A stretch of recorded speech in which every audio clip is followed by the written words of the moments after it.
Welcome to my channel Pallavi digital arts. హంస మరియు కాకి. ఒకప్పుడు ఒక అందమైన సరస్సు పక్కన ఒక హంస ఉండేది. హంస తెల్లగా ముత్యంలా మెరుస్తూ చాలా అందంగా ఉండేది. ఆ సరస్సు పక్కనే ఒక కాకి ఉండేది. కాకి తన నలుపు రంగు వల్ల కొంచెం అసహనంగా ఉండేది. ఒకరోజు కాకి హంసని చూసి చెప్పింది, నీ అందం చూసి నాకు అసూయగా ఉంది. నా నలుపు రంగు చూసి నాకు సిగ్గుగా ఉంది. నేను నీలా అందంగా ఉండాలనుకుంటున్నాను. దానికి హంస నవ్వుతూ చెప్పింది, నీ అందం ఎలా ఉందో కాదు, నీ హృదయం ఎలా ఉందో అది ముఖ్యమైంది. మన మంచితనం వల్ల మనను అందంగా కనపడుతుంది. కాకి ఆ మాటలు అర్థం చేసుకోలేదు. దానికి మళ్ళీ హంస సలహా ఇచ్చింది, మనకు దేవుడు ఇచ్చిన స్వభావాన్ని, స్వరూపాన్ని అంగీకరించి జీవించాలని నేర్చుకో. మనం ఎలా ఉంటామో కాదు, మనం ఎలా ప్రవర్తిస్తామో అది ముఖ్యం.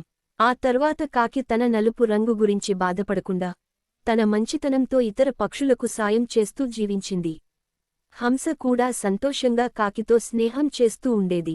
నీతి: మనం ఎలా ఉంటామో కంటే మన మనసు, మనం చేసే పనులు గొప్పవిగా ఉంటే అదే నిజమైన అందం.